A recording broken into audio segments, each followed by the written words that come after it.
ବିଓଙ୍କ କାର୍ଯ୍ୟାଳୟ ସାମ୍ନାରେ ଆମରଣ ଅନଶନ।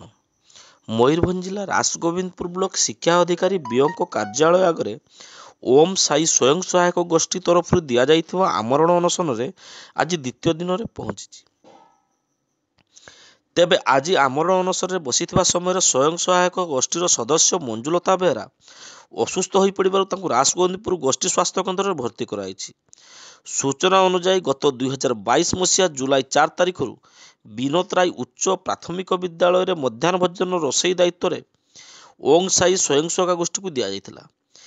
ଦାୟିତ୍ୱ ନେବା ପରେ ଏହି ଗୋଷ୍ଠୀ ସମସ୍ତ କାର୍ଯ୍ୟ ସୁଚାରୁ ରୂପେ ଚଳାଇ ଆସୁଥିବା ବେଳେ ବ୍ଲକ ଶିକ୍ଷା ଅଧିକାରୀ ଚଳିତ ବର୍ଷ ସେପ୍ଟେମ୍ବର 17 ତାରିଖରୁ ଏହି ଗୋଷ୍ଠୀକୁ ରୋଷେଇ କାର୍ଯ୍ୟ ବନ୍ଦ କରିବାକୁ ନିର୍ଦ୍ଦେଶ ଦେଇଥିଲେ।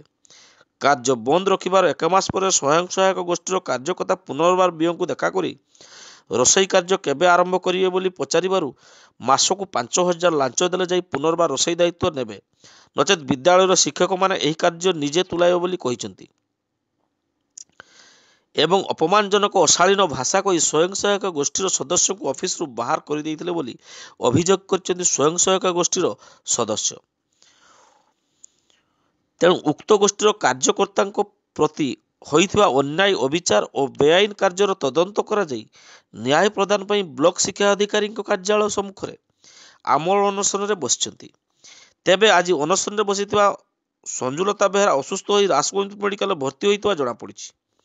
ଅନଶନରେ ବସିଥିବା ସନ୍ଧ୍ୟାରାଣୀ ଦାସ କହିଛନ୍ତି ଯେ ବିଓ ସତୀଶ ଚନ୍ଦ୍ର ମହାପାତ୍ର ଆମକୁ ମାସକୁ 5,000 ଟଙ୍କା ଲାଞ୍ଚ ମାଗୁଥିବା ଭଳି ଗୁରୁତର ଅଭିଯୋଗ କରିଛନ୍ତି। ଆମକୁ ନ୍ୟାୟ ନ ମିଳିବା ପର୍ଯ୍ୟନ୍ତ ଆମେ ଅନଶନରେ ବସିବୁ। ତେବେ ଏନେଇ ବିଓଙ୍କ ମତାମତ ନେବାରୁ କହିଛନ୍ତି ଯେ ସମସ୍ତ ଅଭିଯୋଗ ଭିତ୍ତିହୀନ ଏବଂ କହିଛନ୍ତି ଉକ୍ତ ସ୍ୱୟଂ ସହାୟକ ଗୋଷ୍ଠୀର ସଦସ୍ୟମାନେ ନିମ୍ନମାନର ଖାଦ୍ୟ ଦେଉଥିଲେ, ଯାହାକୁ ନେଇ ବାରମ୍ବାର ତାଗିଦ କରାଯାଇଥିବା ସତ୍ତ୍ୱେ ନିମ୍ନମାନର ଖାଦ୍ୟ ଦେଉଥିବାରୁ ଉକ୍ତ ଗ୍ରୁପକୁ ବାହାର କରାଯାଇଥିଲା। ତେବେ ରାସଗୋବିନ୍ଦପୁର ବିଡିଓ ଅନ୍ତ ହାଁସଦାଙ୍କୁ ଏ ବାବଦରେ ଅବଗତ କରାଯାଇଛି ଏବଂ ବିଡିଓଙ୍କ ସହିତ ମୁଁ ଉପସ୍ଥିତ ରହି ଉକ୍ତ ଧାରଣା ବାବଦରେ ବୁଝାସୁଝା କରିବେ ବୋଲି କହିଛନ୍ତି। ତେବେ ଏନେଇ କ'ଣ କହୁଛନ୍ତି ଗ୍ରୁପର ସଦସ୍ୟ, ବିଓ ଓ ସମାଜସେବୀ, ଆସନ୍ତୁ ଶୁଣିବା ତାଙ୍କ ମୁହଁରୁ। ମୁଁ ବିନୋଦ ବିହାରୀ ଦାସ, ଜଣେ ସମାଜସେବୀ ରାସଗୋବିନ୍ଦପୁର। এই যে মহিলা এসএসজি গ্রুপ ଗୋଟେ ବିଓ ଅଫିସ ସାମ୍ନାରେ 48 ଘଣ୍ଟା ଧରି ଧାରଣା ଦେଇଛନ୍ତି ଏବଂ ଜଣେ ହସ୍ପିଟାଲରେ ଗୁରୁତର ଅବସ୍ଥାରେ, ତ ଏ ବାବଦରେ କ'ଣ କହିବେ? ବିଓଙ୍କ କ'ଣ ଖରାପ ମାନେ କ'ଣ ପାଇଁ ସେମାନେ ବସିଛନ୍ତି ଧାରଣାରେ, ସେ ବାବଦରେ ପ୍ରତିକ୍ରିୟା। ଭାରି ଦୁଃଖର କଥା। ନିଶ୍ଚିତ ଭାବରେ ଏଠି ଏକତରଫା ଭାବରେ କିଛି ଲୋକ ସପୋର୍ଟ କରାଯାଉଛି ଏବଂ ଯେଉଁମାନେ ଦରିଦ୍ର ସୀମାରେଖା ତଳେ ଥିବା ଆମ ମଧ୍ୟବିତ୍ତ ପରିବାରକୁ ବଞ୍ଚିତ କରାଯାଉଛି। ଏଇଟା ଗୋଟେ ବହୁତ ଦୁଃଖର କଥା। କାରଣ ମୁଁ ଦୁଃଖର ସହ କାହିଁକି କହୁଛି, ଏ ଅନୁଷ୍ଠାନ ସବୁ ବାପା ତିଆରି କରିଛନ୍ତି। ମୋତେ ଅନୁଷ୍ଠାନ ମାନଙ୍କରେ ବିଭିନ୍ନ ସମୟରେ ଡାକାଯାଏ ନାହିଁ। ମୁଁ ବି ସେଥିରେ ଦୁଃଖିତ ନୁହେଁ। ବାପା ଯେହେତୁ କରିଛନ୍ତି, ଏଇଭଳି ଅବସ୍ଥା ନଥିଲା। ଆଜି ଚରମ ସୀମାରେ ରାସଗୋବିନ୍ଦପୁର ଯଦି ଦେଖିବେ, ଯଦି ସବୁଟା ଦେଖାଯିବ, ମାନ୍ୟବର ଜିଲ୍ଲାପାଳ, ଉପଜିଲ୍ଲାପାଳ ସମସ୍ତେ ଦେଖନ୍ତୁ ଆସିକି ଏସ୍ପି, ଏଠି ମହା ଦୁର୍ନୀତିର ଆଡ଼ା ଚାଲିଛି, ଯେଉଁଟା ମୟୂରଭଞ୍ଜ ଜିଲ୍ଲାରେ ପ୍ରାୟ କେଉଁ ବ୍ଲକରେ ଏତେ ଭଳିଆ ହେଉନି। କାହିଁକି ଧାରଣାରେ କ'ଣ ପାଇଁ ବସିଛନ୍ତି? ଧାରଣାରେ ସେମାନଙ୍କ ପ୍ରତି ଅବିଚାର କରାହେଇଛି। ନିଶ୍ଚିତ ଅବିଚାର ନିଶ୍ଚିତ କରାହେଇଛି। କାହିଁକିନା ସେମାନେ ଯେଉଁ ମହିଳା, ସେ ଅନେକ ପ୍ରକାର ସାଂଗଠନିକ କାର୍ଯ୍ୟରେ ସମ୍ପୃକ୍ତ, ଭଲ କାମ କରନ୍ତି। ମୁଁ ତାଙ୍କୁ ଜାଣିଛି, ଲୋକଙ୍କ ଦୁଃଖ ସୁଖର ସାଥୀ ସିଏ। ଏବଂ ଏସ୍ଏଚଜି ମହିଳା ବସିଛନ୍ତି ଧାରଣାରେ, ସେମାନେ ସଙ୍ଗୀନ ଅଭିଯୋଗ ଆଣିଛନ୍ତି ଯେ ବିଓ 5,000 ଟଙ୍କା ଲାଞ୍ଚ ମାଗିଥିଲେ ଗ୍ରୁପ ରଖିବା ପାଇଁ ଏବଂ କଥା ହେଉଛି 7 ଜଣ ମାଷ୍ଟର, ଯେଉଁ ଶିକ୍ଷକ ଶିକ୍ଷୟିତ୍ରୀ ପ୍ରତ୍ୟେକ ଦିନ ସ୍କୁଲ ମିଡ୍ ଡେ ମିଲ୍ ଖାଆନ୍ତି ଏବଂ ଛୋଟ ପିଲାଙ୍କ ଖାଦ୍ୟରୁ ଯେଉଁ ଲୋକମାନଙ୍କୁ ଦାୟିତ୍ୱ ସେମାନେ ଦେଉଛନ୍ତି, ସେମାନେ ପ୍ରକୃତର ଟଙ୍କା ଦେଇକି ସେ କାର୍ଯ୍ୟ କରୁଛନ୍ତି ଏବଂ ଅଧିକ ଦିଆଯାଇଛି। ଯେଉଁ ଗ୍ରୁପ ଅନ୍ୟମାନେ କାମ କରୁଛନ୍ତି, ମୋ ଜାଣିବାରେ, ମୁଁ ବସିଥିଲେ, ମୁଁ କୋର୍ଟରେ କାମ କରେ, ମୁଁ ଦେଖିଛି ଅନେକ ଯେଉଁମାନେ କାମ କରୁଛନ୍ତି ଏବଂ ସେମାନେ ଆହୁରି ଦୁର୍ନୀତି କରୁଛନ୍ତି। ବାଲ୍ଟି ବାଲ୍ଟି ବୁହା ହେଇକି ପଛ ଦେଇକି ଯାଉଛି। ଖାଦ୍ୟ ଯେଉଁମାନେ ରାନ୍ଧିବେ ବା ରୋଷେଇ କରିବେ ସେମାନେ ଏଠି ଖାଇବା କଥା, କିନ୍ତୁ ଯଦି ଦେଖିବେ ତହସିଲ ଅଫିସ ଆଗ ଦେଇକି ସେମାନେ କାଖରେ କାନ୍ଧରେ ବୋହିକି ବାଲ୍ଟିରେ ଯାଉଛନ୍ତି। ଯଦି ସିଏ ଏକଥା କହୁଛନ୍ତି, ଏଇଟା କ'ଣ ସେମାନେ ଦେଖିପାରୁନାହାନ୍ତି? ବିଓଙ୍କ କହିବାଟା ଭୁଲ ହେଉଛି।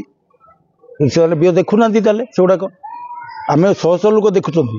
ଦେଖିବେ ପଛପଟ ଦେଇକି ବାଲ୍ଟିରେ ବୁହା ହେଇକି ଖାଦ୍ୟ ସବୁ ଯାଉଛି ଏବଂ ପିଲାମାନଙ୍କୁ ବି ଅନେକ ଜାଗାରେ ଆଜି ବି ନିମ୍ନମାନ ଖାଦ୍ୟ ଦିଆଯାଉଛି ବୋଲି ମୁଁ କହିବି। କାହିଁକିନା ଆମ ଆଦର୍ଶ ବିଦ୍ୟାଳୟ ଯେଉଁ ପ୍ରକାର ଦେଉଛି, ସେ ପ୍ରକାର ବି ଦିଅନ୍ତେ, ପିଲାମାନେ ସୁଖୀ ହୁଅନ୍ତେ। ଦୁଃଖର କଥା। ଆପଣମାନେ ଦିନେ ଆସନ୍ତୁ ସ୍କୁଲ ଖାଦ୍ୟ ଦେଖିବା। ଏବେ ସେମାନେ ସଚେତନ ହେଇଗଲେ କରିଦେବେ, ଆଉ କେବେ ଡରିବେନି। କାହିଁକିନା ସେ ଜାଣିଲେ ଆମେ କଥା କହିଦେଲୁ। ନା ଆପଣ କାହା କହିବେ? ଆପଣଙ୍କ ନାମ କହିଲେ? ମୋ ନାଁ ସନ୍ଧ୍ୟାରାଣୀ ଦାସ, ଓମ୍ ସାଇ ଏସ୍ଏଚ୍ଜି ସଭାପତି ଅଟେ। କଣ ଯୋଉ ଆପଣ ବିଓ ଅଫିସରେ ତାଲା ପକେଇକି ବସିଛନ୍ତି ଆମ ଅନଶନରେ, କଣ ଘଟଣା, କଣ ଅଭିଯୋଗ? ଘଟଣା ହେଉଛି ଦୀର୍ଘ ଆଜି 2 ବର୍ଷ ହେଲାଣି ଆମେ ଆମ ଏସ୍ଏଚ୍ଜି ବିନୋଦରାୟ ଉପରା ବିଦ୍ୟାଳୟରେ MDMର ଦାୟିତ୍ୱ ନେଇଥିଲୁ। ତାକୁ ଆଜି 2 ବର୍ଷ ହେଲାଣି ସୁଚାରୁ ରୂପରେ ତଲେଇ ଆସୁଥିଲୁ। ତାପରେ ହଠାତ୍ ଦିନେ ମାନେ ବିଓ ସାର୍ କ'ଣ କହିଲେ ନା, କହିଲେ ଆଉ ତମେ 17 ତାରିଖ କତରୁ ଆଉ MDM ରୋଷେଇ କରିବନି। ଆମେ କହିଲୁ କି ପାଇଁ ନା ଅଛି, ଯେତେବେଳେ କହିବି ମୁଁ ସେତେବେଳେ ଆସି ତମେ ରୋଷେଇ କରିବ। ତାପରେ 1 ମାସ ବିତିଗଲା ପରେ ଆସିକି ଆମେ କହିଲୁ ଯେ ସାର୍ ଆଉ ଆପଣ ତ ବନ୍ଦ କରିଥିଲେ, ଆଉ କେବେଠୁ ରୋଷେଇ କରିବ? କହିଲେ ତମକୁ ଆଉ ରୋଷେଇ କରିବା ପାଇଁ ପଡ଼ିବନି, ଆଉ ଆମ ସ୍କୁଲ ନହେଲେ ଆମେ ମିଶିକି ଚଳେଇବୁ। ଆମେ କହିଲୁ କି ପାଇଁ ନା, ଯଦି ମନ୍ଥଲି ମୋତେ 5,000 ଟଙ୍କା ଲେଖା ଦେବ ତାହେଲେ ମୁଁ ତମକୁ ସର୍ଭିସ୍ ଦେବି, ନହେଲେ ମୁଁ ତମକୁ ଏଲାଉ କରିବିନି ରୋଷେଇ ପାଇଁ। ମାନେ ଏ MDMରୁ ଆମେ ସେଠି କରୁ, ଆମେ ତ ଗରିବ ଲୋକମାନେ 5,000 ଟଙ୍କା ସେଠୁ ତ ଆମେ ନିଜେ ପାଉନୁ। 5 ଟଙ୍କା ମିଲ୍ ଗଭର୍ଣ୍ଣମେଣ୍ଟର, 5 ଟଙ୍କା ମିଲ୍, 8 ଟଙ୍କା ଅଣ୍ଡା। ହଁ ଆମେ ବୁଝୁଥିଲୁ MDMର ଦାୟିତ୍ୱଟା। ପିଲାଙ୍କ ପଇସା ମାନେ ଖାଦ୍ୟରୁ ବଞ୍ଚେଇକି ଆମେ କେମିତି ଦେବୁ କୁହନ୍ତୁ ନା, ବଞ୍ଚେଇକି ଆଜ୍ଞା। ସେଠୁ ସିଏ କହିଲେ, ଆମେ କହିଲୁ ଯେ ଆମେ ତ ଗରିବ ଲୋକମାନେ 5,000 ଟଙ୍କା ଆମେ ତ ସେଠୁ ପାଉନୁ, 5 ଟଙ୍କାର କି ମିଲ୍ ଗଭର୍ଣ୍ଣମେଣ୍ଟ ଦେଉଛି, ଆମେ ଅଣ୍ଡା 8 ଟଙ୍କା କିଣୁଛୁ, ପରିବା ପତ୍ର ଯେ ହାଇ ପାୱାର ରେଟ୍, ଆଉ କେମିତି ଆମେ ଦେବୁ? ଆମେ ଦେଇପାରିବୁନି। ନା ତାହେଲେ ଯଦି ନ ଦେଇପାରିବେ ତାହେଲେ ମୋ ଅଫିସରୁ ବାହାରି ଯାଉ, ପୁରା ମାନେ ହାତ ଫାତ ଇଏ କରିକି ଗେଟ୍ ଆଉଟ୍ ପୁରା ବାହାରି ଯାଉ, ଆଉ ତମକୁ କିଛି ସୁବିଧା ଦିଆହେବନି। ମୁଁ ଆପଣ ବନ୍ଦ କରିଛନ୍ତି ନା? ହଁ ମୁଁ ବନ୍ଦ କରିଛି, ଚାଲ ଯା, ମୋର କିଏ କିସ କରିବ? ସତୀଶ ଚନ୍ଦ୍ର ମହାପାତ୍ର। ଆଜ୍ଞା, ମୋର କେହି କିଛି କରିପାରିବନି, ଯାହା କରୁଛ କର, ଯାଅ, ମୁଁ ଦେବିନି, ମୋ ଦାୟିତ୍ୱ ଦେବିନି। କି କେତେ ସମୟ ହେଲା ବସିଲେନି? ଆମେ 24 ଘଣ୍ଟାରୁ ଉର୍ଦ୍ଧ୍ୱରୁ ବସିଲେନି, କିନ୍ତୁ କୌଣସି ପ୍ରଶାସନିକ ତରଫରୁ କୌଣସି ଆମକୁ ମାନେ ବିଚାରକୁ ନିଆଯାଇନି। ନା ସେ ନଥିଲେ, ସେ ଆମେ ବସିକି ଦେଖିକି ବି ସେ ପଳେଇଲେ, ଦେଖା କରିକି ଚାଲିଗଲେ। ଆମେ ସେଇଥିପାଇଁ ତ ଆମକୁ କଷ୍ଟ ଲାଗିଲା ବେଳକୁ ଆମେ ମାନେ ବିଶ୍ୱାସ କରିବେନି, ଚାଉଳ ନଥିବ, ଦିଦି କହିବେ ଚାଉଳ ନାହିଁ, ଆଜି MDM ବନ୍ଦ କରିଦିଅ। ଆମେ କହୁଛି ଛୁଆ ଏଇ ହେଡ୍ ଦିଦି ଆଉ ଝାନ ଦିଦି, ଝାନ ମୁର୍ମୁ। ହଁ ସିଏ ଆଉ ଆମର ସେ ରଥ ସାର୍, ରବି ସାର୍ ଆଉ MDM ବନ୍ଦ କରିଦିଅ, ଆଜି ଚାଉଳ ନାହିଁ, ବନ୍ଦ କରିଦିଅ।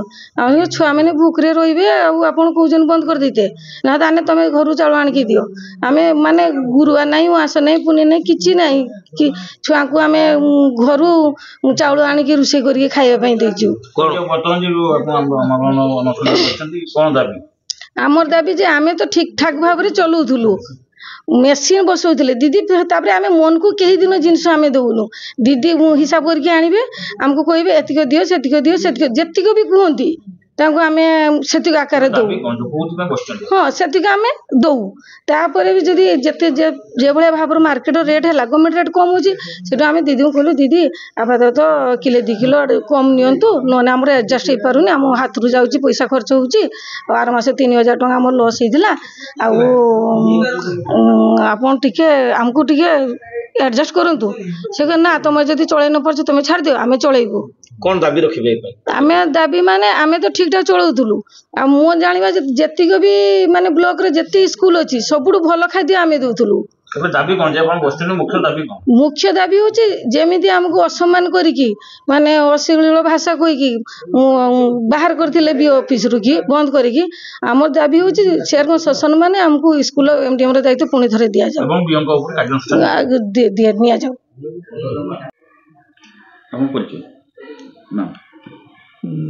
ମୁଁ ସତୀଶ ଚନ୍ଦ୍ର ମାହାତ୍ର, ଗୋଷ୍ଠୀ ଶିକ୍ଷା ଅଧିକାରୀ, ଆସନ୍ଦିପୁର। ଯେଉଁ ଅଭିଯୋଗ ଆପଣ ନାମରେ ଆସିଛି, ଆପଣ SSG ଗ୍ରୁପ ଅଛି ତାଙ୍କ ଅନଶନରେ ବସିଛନ୍ତି, 5,000 ଟଙ୍କା ଲାଞ୍ଚ ମାଗୁଥିଲେ ଗ୍ରୁପକୁ, ସମ୍ପୂର୍ଣ୍ଣ ମିଥ୍ୟା। କାହିଁକି ତାହେଲେ ଅନଶନରେ ବସିଛନ୍ତି? ଅନଶନରେ ବସିଛନ୍ତି, ତାଙ୍କୁ ପଚାରନ୍ତୁ କ'ଣ ପାଇଁ ଅନଶନରେ ବସିଛନ୍ତି। ଆପଣ जो एसएससी ग्रुप हिसाब के स्कूल रे रखिया पई 5000 टका प्रत्येक दिन प्रति मंथ लाच मागुଥିଲେ ବୋଲି ଗୋଟେ ସଙ୍ଗୀନ ଅଭିଯୋଗ ଆଣିଛନ୍ତି ଯେ ସେ ଯଦି ସେ 5000 ଟଙ୍କା ଦେବେ ତାହେଲେ ଆପଣଙ୍କୁ ଏଠି ମୁଁ ଖାଦ୍ୟ ଦେବା ପାଇଁ ସୁଯୋଗ ଦେବି ନହେଲେ ଦେବି ନାହିଁ ଏଇଭଳି ଗୋଟେ ସଙ୍ଗୀନ ଅଭିଯୋଗ ଏ ଅଭିଯୋଗ ବାବଦରେ ସମ୍ପୂର୍ଣ୍ଣ ମିଥ୍ୟା ସେଟା ଏବଂ ଅପରପକ୍ଷେ जो स्कूल अछि स्कूल को 7 ରୁ 8 ଜଣ ଶିକ୍ଷକ ପ୍ରତ୍ୟେକ ଦିନ ସ୍କୁଲ ରେ ମିଡ୍ ଡେ ମିଲ୍ ସେଟା ବି ସମ୍ପୂର୍ଣ୍ଣ ମିଥ୍ୟା ପିଲାଙ୍କର ମିଡ୍ ଡେ ମିଲ୍ ଖାଉଥିଲେ ନା ନା ସମ୍ପୂର୍ଣ୍ଣ ମିଥ୍ୟା କାହିଁକି ତାଙ୍କୁ ମାନେ ବାଦ ଦିଆ ହେଇଥିଲା ଯୋଉ ବାଦ ଦିଆ ହେଇଥିଲା ବିଗତ ଦିନରେ ସିଏ ଏଇ ଅନିୟମିତତା କରିଥିବା ହେତୁ ଖାଦ୍ୟରେ ଯେତେ ଜଣ ପିଲାର ଖାଦ୍ୟ ପଡ଼େ ସେଇ ଅନୁସାରେ କ୍ୱାଲିଟି ଆଉ କ୍ୱାଣ୍ଟିଟି ତାଙ୍କର ଠିକ୍ ନଥିଲା ସେ ପାଇଁ ଆପଣ କ'ଣ ତାଙ୍କ ଉପରେ କାର୍ଯ୍ୟାନୁଷ୍ଠାନ ନା କାର୍ଯ୍ୟାନୁଷ୍ଠାନ ତାଙ୍କୁ କୁହାଯାଇଛି ତାପରେ ଥାଳି ଧରିକି ନୋଟିସ୍ କିଛି ଦେଇଥିଲେ ହଁ ଦିଆହେଇଥିଲା ତାଙ୍କୁ ସକୋଜ କରିଥିଲି ତାଙ୍କୁ ବି ଡାକିକି ଗୋଟେ ମ୍ୟୁଚୁଆଲ କରେଇଥିଲି ଯେ ଆଉ ସେଗୁଡ଼ାକ କରିବେନି ଆପଣ ଲୋକାଲ ଲୋକ ହେଲା ଏ ପିଲା ଆପଣମାନଙ୍କର ହେଲା କହିଲା ପରେ ବି ବାରମ୍ବାର କହିଲା ପରେ ବି ତାଙ୍କର ସଂଶୋଧନ ହେଇନଥିଲା जो हेडमिस्ट्रेस अच्छी सी कहती जे यदि पिला माने चाउल नहीं मिछ कथा आमर नियम अच्छी एमडीएम बंद हो पार ना आमर नियम अच्छी एमडीएम बंद हो पार ना ना जहाँ ग्रामवासी अभियोग कर अंचलवासी 2-3 जन भद्रलोक अभियोग जो से महिला माने धारणा बसवा बेले आपन काली संध्या बेले जानिले किंतु कोनोसी पुलिस को इन्फॉर्मेशन करनथिले एवं आपन घर चली जाइथिले एवं आज आसला परे कोन जने बहुत गुरुतर अवस्था रे हॉस्पिटल ठीक अछि जदि मु किछि न करी थिली आपन माने आईआईसी को पचारी बुझी परिबे के सत कहूची हला मु करती कि नहीं ताको गति फिजिकली जाइथिली कि नहीं पचारिबे मु वीडियो कति भी जाई कि काली कहिथिली तापरे आज भी जाई देखा को वीडियो डिस्ट्रिक्ट रिव्यू मीटिंग रे जाइछन्ते तापरे वीडियो कॉल मु कहली सर ठीक है टीके मेडिकल को कहतु मेडिकल वाला जाके टीके रहिबे पुलिस वाला तो अछंती जो माने खाली मिथ्या कारण गला को से मिट करूची दांत ये कला को जहां हमें जानिले से बहाना करूची हाँ सेलाइन दिया गला मिथ्या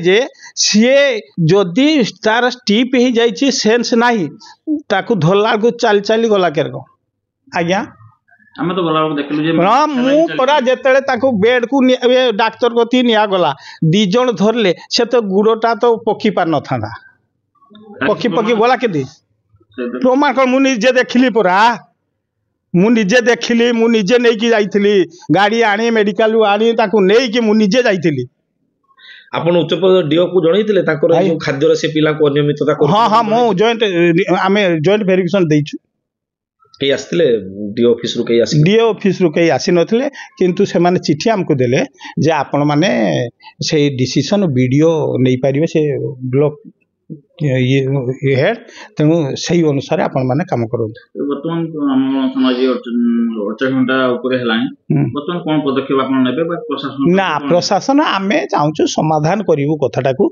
जे वीडियो नाती वीडियो आसिले सीडीपीओ भी नथिले आसिले आमे बसी गुर आलोचना करिके सटाउट करिवु महिला माने शीतले बसुंती कोन पदक्षेप आपण नेबे से बुझेबू जे बस नाई देह खराब हम आपर आपण कथा आम बुझू गला काली आम सरपंच आशोक बाबू का आम 3 जन बहुत चेष्टा कलु जे आपण मैंने शुणु आमको 7 दिन समय दिंतु आम समाधान करदेबू है से आम कथा मानिले ना।